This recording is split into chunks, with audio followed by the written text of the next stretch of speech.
Ashton heights എന്ന പട്ടണത്തിന്റെ ഹൃദയഭാഗത്തെ ഒരു തെരുവിലായിരുന്നു ഗ്രെഗ് റിഡ്ലി എന്ന കൗമാരക്കാരൻ ജീവിച്ചിരുന്നത്.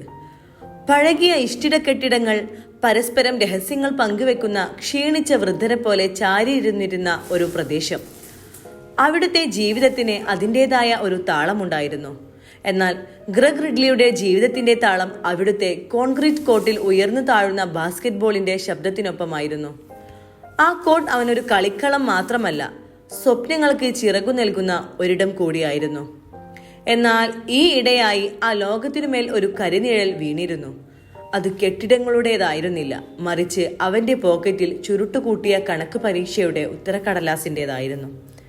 കണക്ക് പരീക്ഷയുടെ മാർക്ക് കണ്ടപ്പോൾ തന്നെ ഗ്രെഗ് റിഡ്ലിയുടെ ലോകം ഇരുണ്ടുപോയി.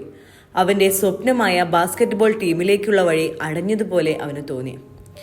പഠിത്തത്തിൽ ശ്രദ്ധയില്ലെങ്കിൽ കളി വേണ്ട എന്ന അച്ഛന്റെ കർശനമായ വാക്കുകൾ അവന്റെ ഹൃദയത്തിൽ ഒരു മുറിവ് പോലെ നീറി. അച്ഛന് തന്നെ മനസ്സിലാകുന്നില്ലെന്നും തന്റെ സ്വപ്നങ്ങൾക്കൊരു വിലയും കൽപ്പിക്കുന്നില്ലെന്നും അവൻ ദേഷ്യത്തോടെ ഓർത്തു. ആ ദേഷ്യത്തിൽ വീടിന്റെ വാതിൽ വലിച്ചടച്ച് അവൻ പുറത്തേക്ക് ഇറങ്ങി. പുറത്ത് ആകാശവും അവനെ പോലെ ദേഷ്യത്തിലായിരുന്നു. കറുത്തിരുണ്ട മേഘങ്ങൾക്കിടയിൽ ഇടിമുഴങ്ങി, തണുത്ത കാറ്റ് വീശി. താമസിയാതെ മഴത്തുള്ളികൾ ഭൂമിയിലേക്ക് പതിക്കാൻ തുടങ്ങി. എങ്ങോട്ട് പോകണമെന്നറിയാതെ നടന്ന ഗ്രെഗ് ആളൊഴിഞ്ഞ ജീർണിച്ച ഒരു പഴയ കെട്ടിടത്തിൽ അഭയം തേടി.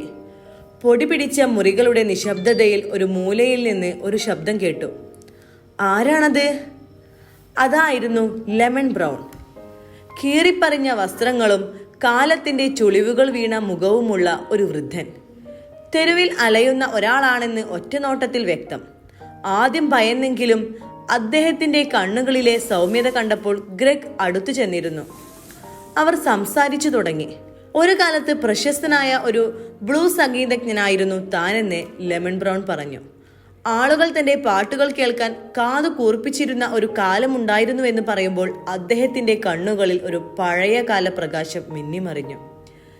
സംസാരത്തിനിടയിൽ അദ്ദേഹം പറഞ്ഞു, എന്റെ കയ്യിൽ ഒരു നിധിയുണ്ട്, അത് ആർക്കും ഞാൻ വിട്ടുകൊടുക്കില്ല.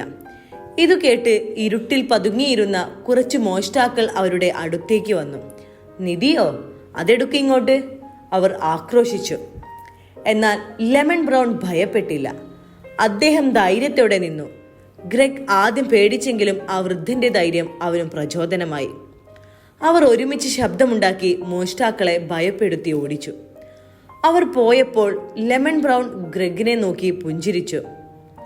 എന്നിട്ട് തന്റെ ഷർട്ടിന്റെ കീശയിൽ നിന്ന് ഒരു പഴയ തുണിപ്പൊതി എടുത്തു. ഗ്രെഗ് ആകാംക്ഷയോടെ നോക്കി. അതിൽ സ്വർണമോ രത്നങ്ങളോ ആയിരുന്നില്ല, മറിച്ച് പഴകിയ കുറച്ച് പത്ര കട്ടിങ്ങുകളും തുരുമ്പിച്ച ഒരു ഹാർമോണിക്കയുമായിരുന്നു.